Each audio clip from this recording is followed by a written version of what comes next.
Hello everyone, Mike Rempel from Excel Bytes with today's Excel blog post.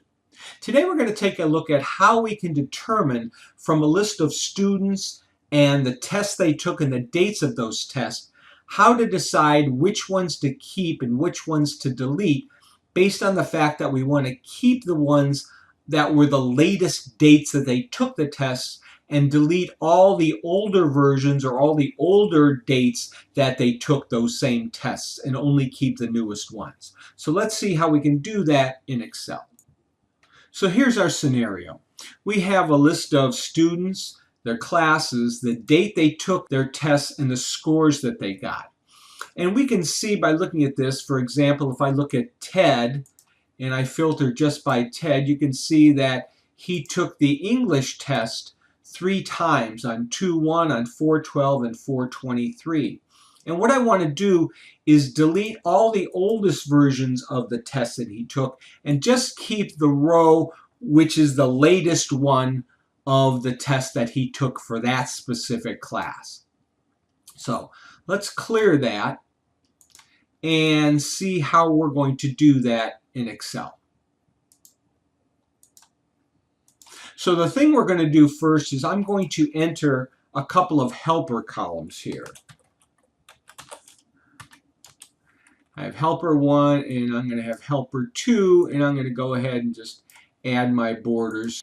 Now in helper 1, I'm going to just concatenate the student's name and their class, and I'm going to copy that down. So I have that unique combination, so I can look at just the Sue in history, the Ted in math, the Betty in English, etc. And then in the helper 2 column, I'm going to insert this formula here. And I'm going to just copy that so I don't have to type it all over. I'm going to paste that, but I'm going to enter it with Control-Shift-Enter. Notice how it inserted those curly brackets around it, because this is an array formula. And an array formula, what it does is compares 2 ranges of data, not just a single item to a range of data. And in order to do that, we need to enter it as an array formula. So I'm going to copy that down, and Excel has told me which ones of these to keep and which ones to delete. So let's go back to look at Ted in English again.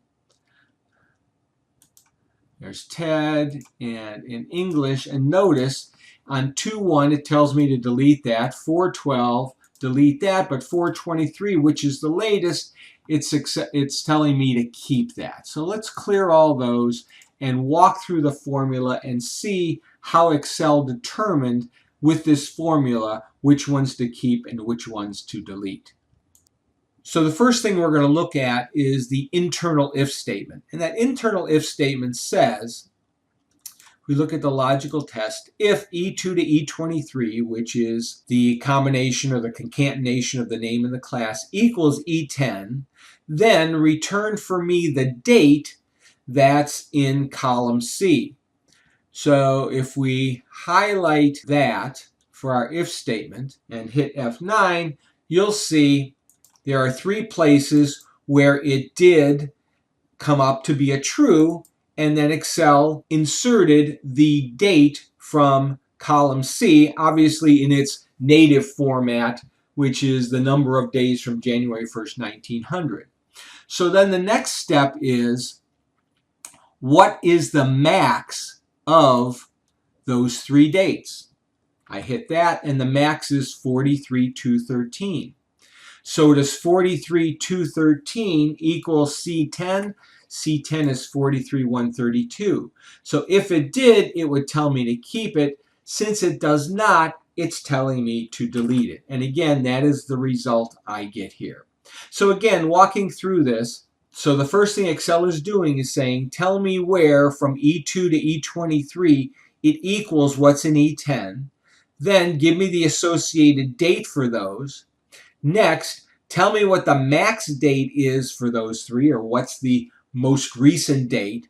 Does that equal the date that's in that row? If it does, let's keep it. If it does not, then we'll delete that row. I'm going to filter by the word delete. I can highlight these. I can use the keyboard shortcut Alt semicolon, and then Control minus, which is going to delete the entire row. I'll say OK.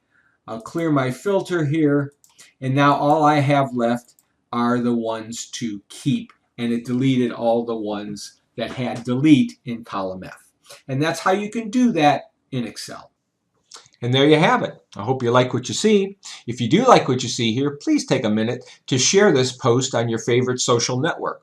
I can be found on Facebook, Google+, Twitter, LinkedIn, and YouTube.